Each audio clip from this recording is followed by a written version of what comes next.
There's something most people overlook when they talk about success. They talk about goals. They talk about hustle. They talk about time management and habits and discipline. All of that matters. But none of it will get you very far if you don't start with one simple, overlooked question: why am I doing this at all? Every morning we wake up with a choice. We can let the day happen to us, or we can decide what the day is going to mean to us. That begins with purpose. That begins with asking a powerful question that too few people ask themselves: why does today matter? When you know your why, you're dangerous, not to others, but to your own doubts, to your own excuses, to the inertia that keeps you stuck in place. You're no longer just reacting to your calendar, your to-do list, or your inbox. You're leading your day instead of following it. Now, I'm not talking about some huge cosmic purpose that takes years to define. I'm talking about something simple, practical, immediate. Today's why. What is the reason I'm waking up and choosing to care today? Let me tell you a story.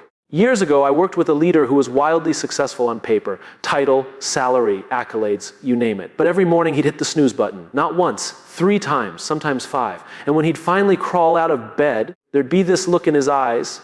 Tired, yes, but also empty. Eventually he broke down. He told me, I don't even know why I'm doing any of this anymore. He had lost connection to his why. His work had become a series of tasks, meetings, and deadlines. Nothing rooted, nothing inspiring. He wasn't lazy, he was aimless. That's what a lack of purpose does. It makes effort feel pointless. So we went back to basics. I asked him, what's the impact you want to have today? It was the only thing I asked. Not next year, not next quarter, just today. It took time, but soon he started waking up with a different mindset. He'd begin his morning not with email or social media, but with intention. He'd write down a sentence: today I will lead by example. Or today I will encourage someone who's struggling. Or today I will do something that makes my team stronger. Small, specific, powerful. That's the key. See, your why isn't always going to be some grand mission. Sometimes your why is showing up fully for the meeting you'd rather skip because the person across the table needs your energy. Sometimes your why is being a little more patient with your kids because you want them to grow up feeling seen and loved. Sometimes your why is putting your head down and doing the hard work because it brings you one step closer to who you want to become. Without that purpose, our days blur together. They become transactional.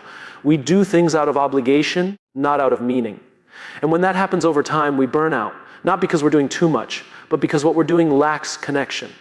Think about this. Most people spend more time planning their weekend than they do planning their purpose. They prepare presentations, meetings, and meals, but they don't prepare their mindset. And so their days become reactive. They let the world set the tone, and the world is chaotic, noisy, and constantly pulling us in 10 different directions. But what happens when you start your day with a clear, grounded reason? Suddenly, the little things don't knock you off course so easily. You stop chasing every notification. You stop worrying so much about what other people think. You have a filter, a way to decide what matters and what doesn't. That's what a why gives you clarity. Here's a simple practice I challenge you to try.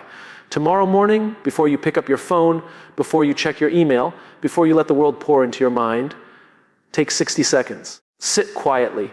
Ask yourself, what kind of impact do I want to have today? Write it down. Say it out loud. Hold it in your mind. It doesn't have to be profound. It just has to be honest. It might be, today I will stay calm when things go wrong. It might be, today I will give someone hope. It might be, today I will learn something new. That's your win. That's your reason to show up. That's your why. I've met people who thought they were burned out from working too much. But when they reconnected with their purpose, when they started leading each day with intention, something shifted. They weren't tired anymore. They were energized. Not because their workload changed, but because they changed. You don't need to change your entire life overnight. You don't need to quit your job or move to a new city. You just need to ask better questions. Questions like, why does this matter to me? Who benefits when I show up fully today? What's the deeper reason behind my routine? When we lead with why, we remember that what we do is not just what we do, it's who we are becoming. Every day becomes a brick in the foundation of the life we're building. And when that foundation is strong, when it's built on purpose, we can weather anything. Challenges don't blarify us. So the next time you wake up feeling tired, overwhelmed, or unmotivated, don't reach for coffee. Don't reach for distraction. Reach for meaning. Start with why. Anchor your day in purpose. And watch how everything else, your attitude, your energy, your results, begins to shift. Because when you know why the day matters, you show up like it does. There's something incredibly powerful about the promises we make. We remember the ones we've made to our teams. We remember the ones we've made to our friends, our families, our partners. We hate letting other people down. But what we don't talk about enough is how often we let ourselves down, quietly, privately, consistently. Think about it. You say you'll wake up early and go for that run. You say you'll start that project this week. You say you'll stop checking your phone every 5 minutes. But when no one's around to notice, it's so easy to push that promise to the side. You justify it. You tell yourself, it's not a big deal, I'll do it tomorrow. And then tomorrow becomes next week. Next week becomes never. And slowly, subtly, you start believing that what you say doesn't matter. But here's the truth. If you can't trust yourself, you'll always struggle to lead others. You'll always feel like an imposter. You'll always be chasing something externally to compensate for what's broken internally. That's why keeping promises to yourself is not about discipline. It's about identity. Every time you follow through on something you told yourself you would do, you're voting for the person you want to become. You're proving to yourself, not anyone else, that your word has weight, that you can rely on you, that you're not waiting to be saved, validated, or motivated. You're in control. And no, it's not always easy, but it's worth it. I once worked with a young entrepreneur, brilliant mind, endless ideas, charming presence.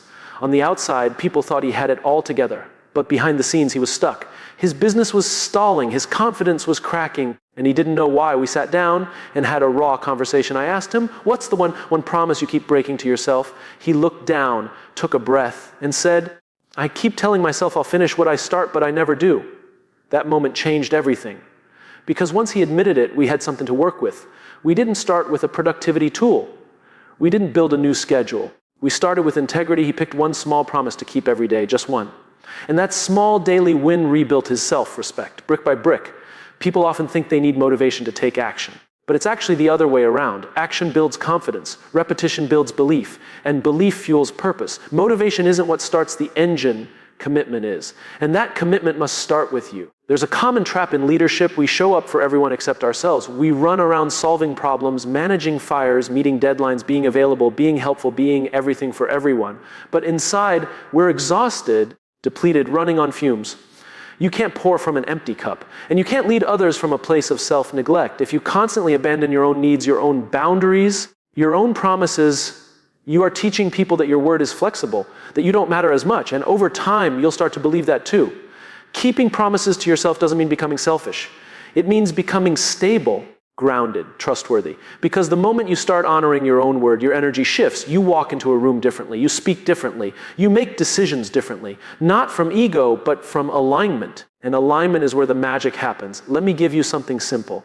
Tomorrow morning, before the world gets noisy, write down one promise you'll keep today. Just one. It could be, I will drink enough water, or I will be fully present with my kids, or I will spend 20 minutes reading instead of scrolling. Small, clear, actionable. The kind of promise you can keep even when the day gets chaotic. Then do it, no matter what. Follow through. And at night, take a moment to acknowledge yourself for doing what you said you would. That's how you build a pattern. That's how you build trust. Not with big declarations, but with small, invisible victories. The world may never clap for those wins, but your character will. And your character is what people actually follow. We think people are drawn to charisma, but what people are really drawn to, what they trust, is consistency. The kind of consistency that begins when a person has done the hard work of keeping promises to themselves, when their internal world is aligned with their external actions. That's when influence becomes real. That's when leadership becomes meaningful. Because at the end of the day, it's not what you achieve that defines your strength, it's what you uphold. And the first promise worth upholding is your own. Imagine this. If you went 30 days without breaking a single promise to yourself, no matter how small, how would that change you? What would happen to your confidence, your clarity, your energy? What would happen to the way others experience you? You don't need more information. You don't need another hack or app or routine.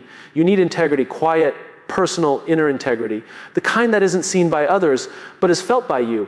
You already know what needs to happen. You've known it for a while. The only question is, will you honor it today? When you keep promises to yourself, you're not just winning the day. You're building a life you trust. That's how you lead. That's how you grow. That's how you win. Every single day, we live in a world that celebrates the highlight reel. Everyone wants the big moment, the applause, the breakthrough, the outcome. Social media has made it worse. Everywhere you look, someone's showing off their peak, their biggest achievement, their grand announcement, their moment of glory. But what no one posts, what no one talks about, are the quiet, boring repetitions that got them there. We've been conditioned to expect success to feel exciting, like we're supposed to wake up every day fired up, motivated, and overflowing with passion. But that's not how greatness works. Greatness isn't loud, it isn't glamorous. It's built in silence. It's built in the dark. It's built when no one's watching. If you look at any person who's consistently winning, not just occasionally, but predictably. You'll find a rhythm behind their results, not a rush. A rhythm, something they do daily, even when they don't feel like it, especially when they don't feel like it.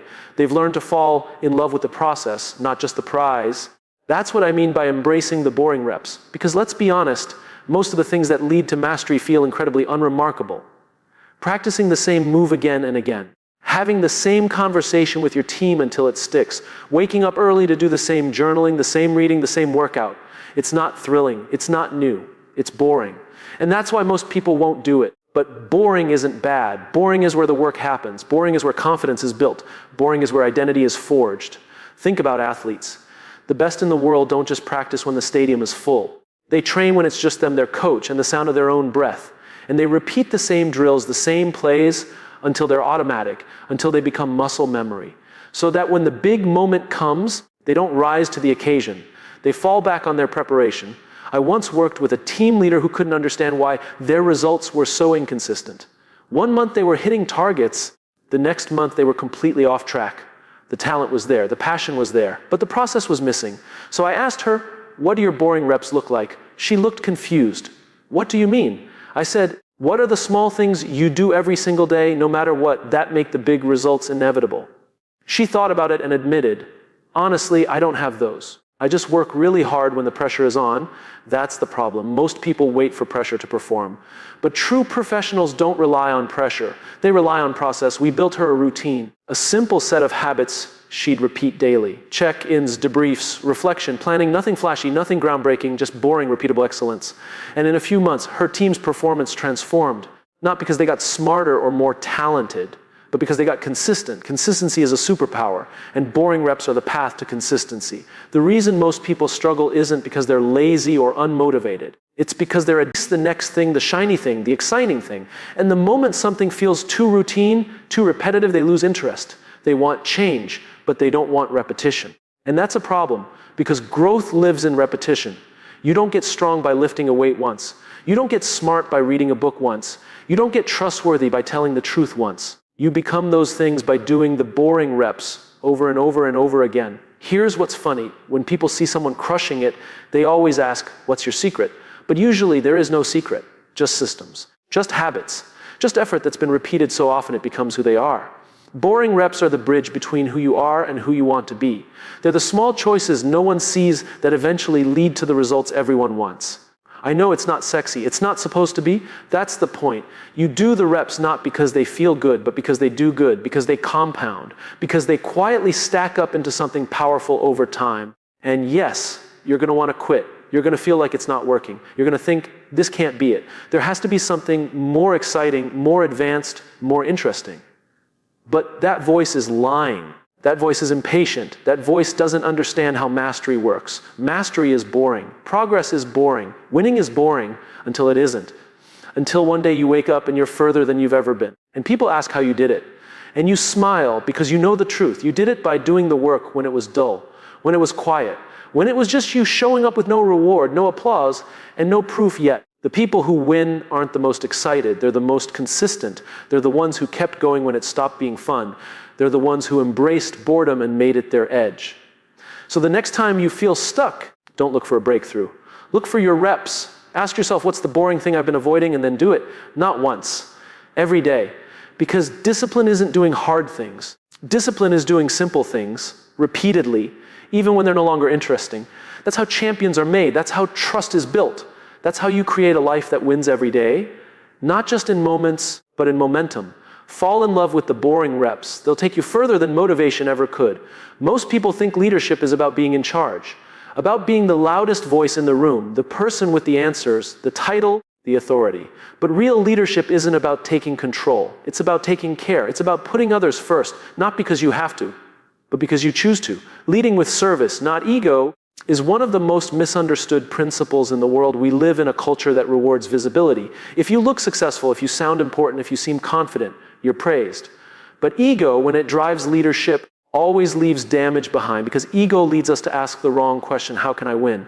Service leads us to ask the right one, how can I help? There's a fundamental shift that happens when you stop trying to impress people and start trying to impact them. When you stop focusing on being the best in the room and instead focus on bringing out the best in others. That's the shift that separates managers from mentors, bosses from builders, leaders from legends. I remember speaking with a seasoned executive, highly respected. But when you walked into his office, there was no ego, no grand desk, no flexing of titles, no inflated presence. What struck me most was how he listened, fully, attentively, not waiting to speak, not waiting to be right, just present.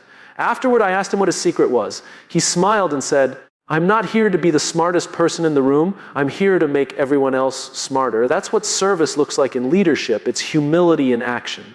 And humility isn't thinking less of yourself. It's thinking of yourself less. It's showing up not for recognition, but for contribution. It's knowing that the most valuable person in the room might not be the one talking the most, but the one helping others speak up. Ego will always tell you to protect your image. Service tells you to protect the people.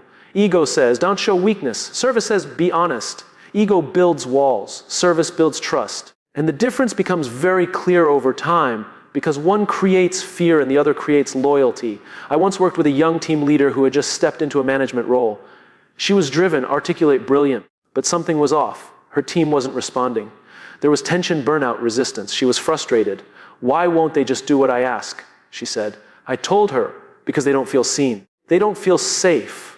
She was leading from a place of pressure, of performance, of ego, not because she was arrogant, but because she thought she had to prove herself. That's what ego does. It turns leadership into a performance, not a relationship. So I asked her to try something different. I said, tomorrow, instead of checking what your team has done, ask how they're doing. Show up for them before you expect something from them. A few weeks later, things changed, not overnight, but gradually. Her team started communicating more. They started taking more initiative. There was laughter in the room again. Not because her strategy changed, but because her presence did. When people feel seen, they show up differently. When they feel safe, they take risks. When they feel supported, they stretch further. That's the power of leading with service. You don't have to be in a formal leadership role to live this. Leading with service can happen in every part of your life. In your family, your friendships, your work, your community. It happens when you choose to listen instead of interrupt. When you choose to mentor instead of compete. When you choose to build bridges instead of building your brand. Service asks more of us than ego ever will. Because it's not flashy. It doesn't always get credit. But it's the only kind of leadership that lasts. Because it's not built on attention. It's built on trust. We all know someone whose presence makes us feel like we matter. That person who makes space for others, who uplifts, who leads not with dominance but with dignity. That's the kind of leadership the world is starving for. And it doesn't take much. It starts with asking, what does this person need right now? How can I contribute to their growth? What can I do today that serves someone beyond myself? Those questions will change the way you lead. They will also change the way people respond to you. Because service is magnetic. When you lead with empathy, with integrity, with care, people feel it. And they don't just follow you, they believe in you, they show up not out of obligation, but out of respect. Ego seeks to be followed. Service seeks to walk with people. Ego needs to be right. Service wants to get it right. Ego demands compliance. Service earns commitment. This is not about being soft. This is about being strong in a way that lifts others. Leadership rooted in service isn't passive, it's powerful, because it builds cultures where people want to belong. Teams that last, relationships that matter, results that are sustainable. And the beautiful irony is this: when you lead with service, you do win. Maybe not in the traditional sense. Maybe not in a way that fills headlines. But you win in the only way that counts. In the loyalty of people, in the trust you build, in the lives you elevate. So the next time you feel that tug to prove something, pause. Ask instead, who can I help right now? Who needs to be seen? What does service look like in this moment? Lead with Ed with care. Lead with the mindset that your success will be measured not just by what you achieve, but by what you build in others. Because when you lead with service, the results follow. But more importantly, people follow, not because they have to, but because they want to.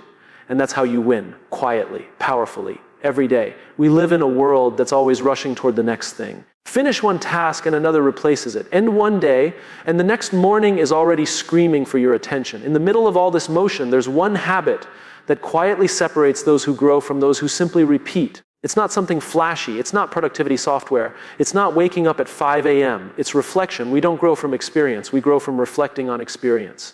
And yet, for most people, the day ends when their energy runs out. They collapse into bed, phone in hand, brain overstimulated, heart unsettled, mind racing through unfinished to-do lists. Then they repeat over and over. But the ones who win, who truly evolve, who show up wiser, more grounded, more focused the next day, they do one simple thing that changes everything. They take a few minutes to ask, what did I learn today? That's it. That's the shift. Not what did I do or how much did I accomplish, but what did I learn? What did this day teach me? Because every day offers us something, a lesson, a pattern, a moment of truth. But if we don't slow down long enough to capture it, we lose it. And what gets lost in silence eventually repeats in chaos. I remember working with someone who was chronically overwhelmed, brilliant, driven, talented, but she was always tired. Always buried under the weight of her own ambition. She was doing a lot, but gaining very little. Her work was loud, but her growth was quiet. So I asked her one question. Do you ever pause at the end of the day and ask what it all meant? She paused. No, she said, I just try to survive it. That's where most of us are. Surviving our days instead of learning from them. But your day isn't just a set of tasks. It's a teacher. And when you slow down to reflect, you allow the day to shape you, not just exhaust you. Some of the most grounded leaders I know have a ritual. It's not complicated. At the end of each day, before bed, they sit quietly and ask themselves 3 things. What did I learn today? Who did I impact today? What am I grateful for today? That's it. Simple questions. But the power is in the consistency. Because over time, those questions build self-awareness. They sharpen your emotional intelligence. They show you not just what you're doing, but who you're becoming. And that's the real purpose of reflection, not to evaluate your performance, but to reconnect with your purpose. I had a mentor who once told me, never let a day end without capturing its wisdom. He didn't mean journaling for an hour. He meant making meaning out of what might otherwise pass unnoticed. A conversation that revealed something. A mistake that taught something. A win that reminded you of your values. When you reflect, you transform routine into revelation. But here's the thing. Reflection requires honesty. It's not about perfection. It's not about proving you had a productive day. It's about being real with yourself. Owning what went well and what didn't, not for the sake of judgment, but for the sake of direction. There's no growth without awareness, and there's no awareness without pause. The world tells you to hustle, to push harder, to do more. But growth doesn't happen when you're always moving. It happens when you create space, when you breathe, when you sit quietly and say, okay, what is life trying to teach me right now? It's easy to dismiss this practice as soft, but the truth is reflection is a form of leadership, because when you reflect, you learn. When you learn, you adjust. And when you adjust, you lead better in your work, your relationships, and your life. If you don't reflect, you risk repeating. You keep making the same decisions, chasing the same goals, falling into the same traps. Not because you're not smart, but because you're not pausing. You're not giving yourself the chance to extract the lesson. And those lessons compound. A small realization today becomes a better decision tomorrow. A moment of gratitude tonight becomes a better conversation next week. This is how wisdom is built, not through age or experience alone, but through intentional reflection. You don't need an hour. You don't need to write a book every night. You just need 5 minutes. 5 quiet minutes to ask yourself, what mattered today? Where did I show up fully? Where did I hold back? What will I carry forward? And what will I leave behind? These questions create alignment. They reconnect you with your values.